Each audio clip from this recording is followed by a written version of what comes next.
Hi guys, it's me Supriya. आजको vlog चाहिँ चितवनदेखि गोर्खासम्म।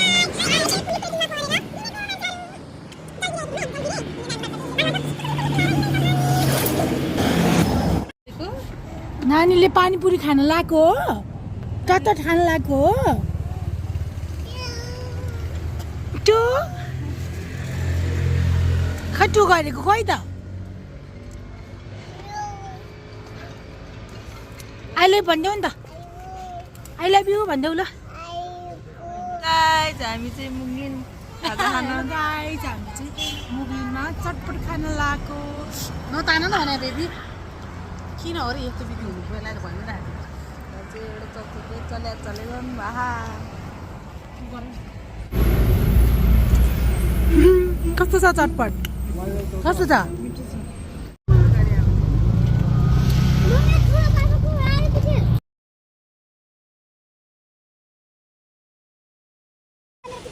जाने बेलामा यति बेला हेलो गाइज कस्तो लागिरहेको छ नि घर जानलाई? रमाइलो लागिरहेको दाँत भन्दा केही देखेन गाइज। कस्तो फिल भइरहेको त? फिलिङ रमाइलो लागिरहेको। भोक लागेन कि लागेन? माइजु कस्तो लागिरहेको त? मलाई बित्ति तातो तातो भात खान पाएँ केही छैन।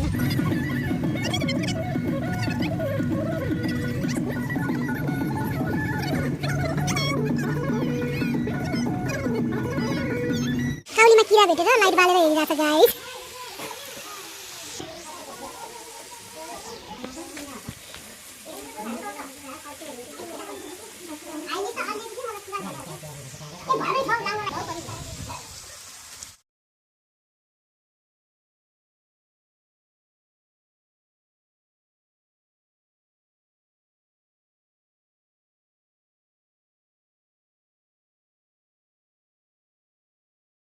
हामी त यसरी तीनटा चुलोमा नै चिया पकाउँछौँ गाइज, कपमा हेर्नुहोस्। कपमा फेरि। Hello guys, good morning. Good morning from Bhumli Chowk. हामी चाहिँ भुम्ली चोकमा छौँ।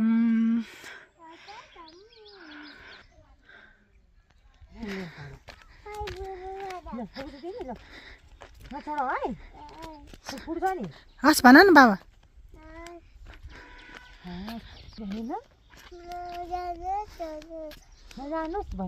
नाइ भन न। राम्रोसँग गएर आऊ है भन्नुभएको भन न।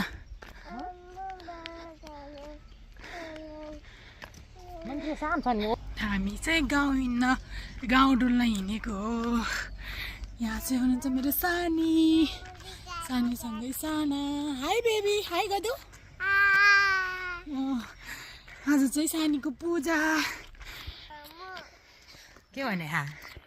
जिउ गर नमस्ते गरिदेऊ। यत्रो रमाइलो हो। कहाँ हो? गाउँघरको घर।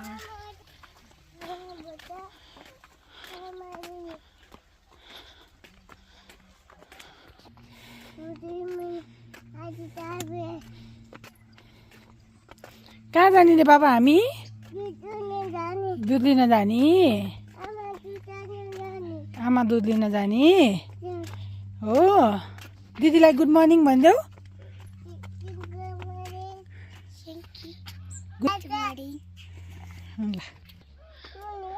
मुने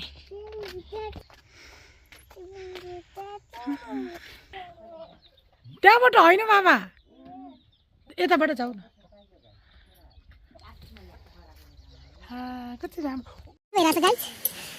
गाउँघरको पूजा कस्तो हुँदो रहेछ? अर्ग्यानिक तरकारी के पाक्दैछ त्यहाँ? कस्तो बास्ना मिठो मिठो आएको छ त गाइज। त्यहाँ चाहिँ के हुँदैछ?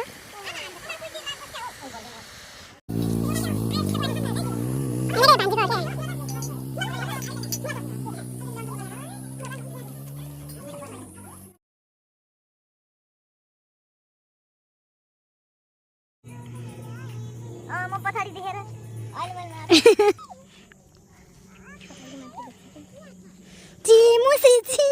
मुसाले खायो दान खाने मुसाको समाउँछु म कान। मुसाले खायो धान खाने मुसाको समाइदिन्छु कान। ओहो गाइस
हाई गाइज, आज चाहिँ डे 3 हाम्रो बुम्ली चोकमा।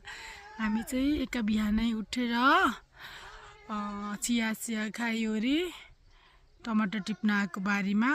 सानीले, भाइले, बहिनीले चाहिँ टमाटर टिप्दै, अनि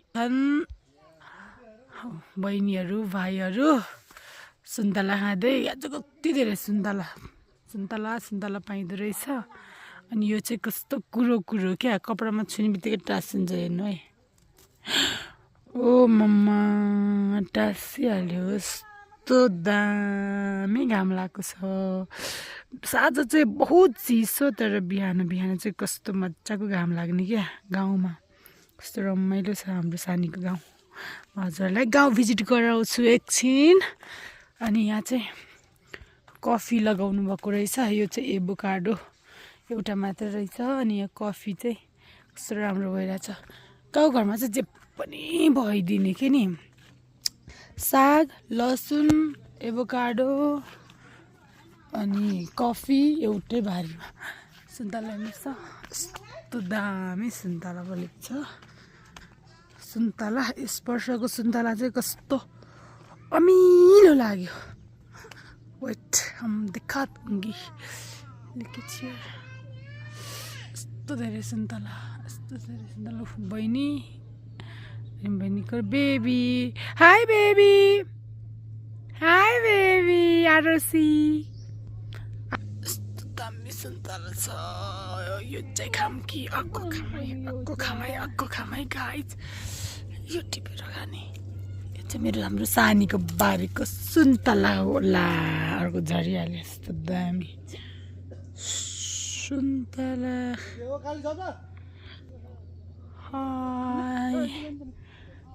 हामी चाहिँ अब यस्तो दामी लसुन, बल्ल लसुन फल्दैछ।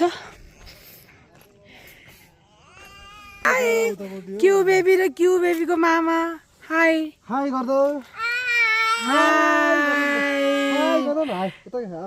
यता हाई गर्दैछ न। हाई बेबी, ओरेन्ज र ओरेन्ज। वाउ ब्युटिफुल भन्देऊ न। You welcome baby. सुन्तलाको रुखमा झुन्डी टिकटक बनाउन लगाइरहेछन् कान्छी बहिनी। यस्तो दामी छ सुन्तला। यहाँ चाहिँ हाम्री लुरी कि ओ माइला धन्य। हामी दिदीभाइ चाहिँ लखर लाएर गाउँ डुलिरहेछौँ गाइज।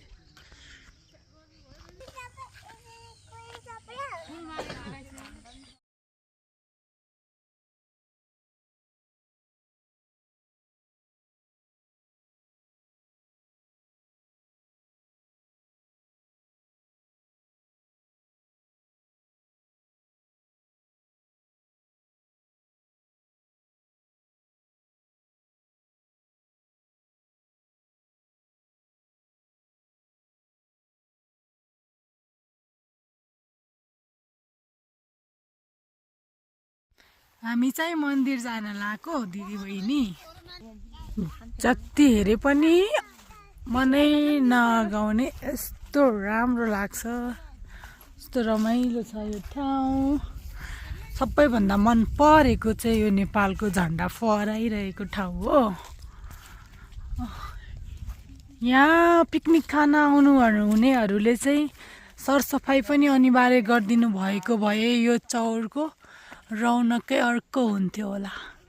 यति चाहिँ म यहाँ घुम्न आउने मान्छेहरूमा विनम्र अनुरोध गर्न चाहे हजुरहरू जो पनि आउनुहुन्छ सबैजनाले यो हाम्रो रमाइलो अनि राम्रो भैरवी चौरलाई चाहिँ सफा अनि सुन्दर बनाउन मद्दत गरिदिनु होला।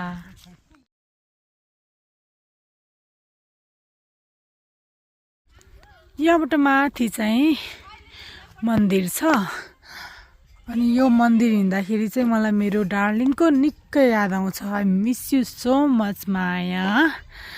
यो पुरै एरिया हिँड्दाखेरि मलाई तिम्रो याद आउँछ र पनि तिमी आएपछि फेरि घुम्न आउनुपर्छ है। यो भैरवी चौर क्या राम्रो छ। यहाँ पोखरी थियो, त्यो पोखरी चाहिँ सुकिसकेछ।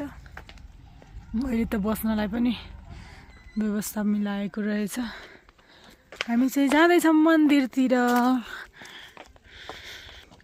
हाई गाइज, मन्दिर जान भनेर आइयो। यस्तो बेरी झाडी छ। झाडी भनेपछि साह्रो डर लाग्छ हामीलाई चाहिँ। हामी चाहिँ नजाने कि जस्तो निर्णयमा पुगेछौँ। माफ गरिदिनुहोस् है भगवान्जी, हामी अर्कोचोटि फेरि फर्केर आउँछौँ। गाइज हामी चाहिँ हामी त फर्क्यौँ गाइज। मन्दिर पुगेन। अब भोलि पर्सि यो झाडी सबै क्लियर बनाएपछि फर्किने हामी। उकालो हिँड्न नसकेर जुत्ता भुइँमा फेदीमा छोडेर आएको। त्यही पनि जान सकिएन डरले। दुईजना मात्रै त जङ्गलको बाटो जानु हुँदैन भनेर। कस्तो जङ्गल के है जङ्गल नि। यो चाहिँ के गाडी चिलाउने? चिलाउनेको बोटै बोट छ। चिलाउने त नेवारहरूको पूजामा काम लाग्ने चिज होइन त। नेवारहरूको चाहिँ कुल पूजा गर्ने बेलामा चिलाउनेको बोटमा गर्छ। हो खै हाम्रो त त्यस्तै गर्नुहुन्छ के अरे। ल हामी चाहिँ फाइनल्ली यहाँबाट बिदा भएर जाने निर्णयमा पुग्यौँ। हामी नेक्स्ट टाइम फेरि आउनेछौँ। साइकल छैन। बाई बाई भैरवी चौर। नेक्स्ट टाइम फेरि आउनेछौँ हामी। आज मेरो व्रत अनि खानेकुरा केही पनि लिएर आउन पाइएन। नेक्स्ट टाइम हामी खाजा खाने तयारीका साथ आउनेछौँ। पिकनिक जस्तै गरेर फ्यामिली ग्रुप। कस्तो राम्रो हो कि राम्रो हो, रमाइलो छ। हजुरहरू पनि घुम्न मन लाग्यो पिकनिकको लागि भने या कहीँ गएर शान्त अनि सुन्दर ठाउँमा बस्न मन लाग्यो भने, आफूलाई चाहिँ पिसफुल एरिया चाहिएको छ भने एकछिन भए पनि आफ्नो मनलाई चाहिँ आनन्दमय बनाउन मन छ भने यहाँ आउनु होला। यहाँ आएर एकैछिन बस्नुभयो भने यहाँको चिसो हावा अनि चराचुरुङ्गीको मिठो आवाज अनि एकदम रमाइलो सिनले हजुरहरूको आधा जति पेन एकैछिन भए पनि हिल गर्छ। सधैँको लागि खुसी हुने मान्छे त कहाँ छन् र संसारमा।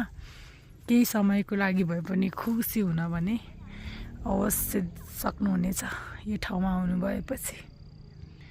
मलाई चाहिँ एकदमै मनपर्छ है। हजुरहरूलाई पनि मनपर्छ होला आएर भिजिट गर्नुभयो भने।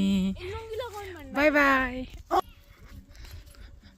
यस्तो पनि हुँदो रहेछ बिरातीमा। Bye bye. Bye by.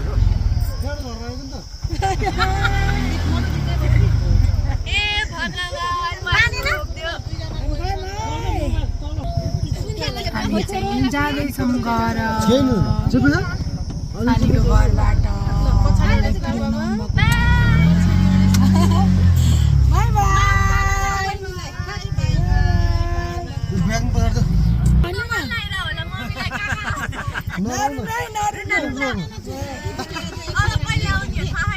अर्को वर्ष आउने हो।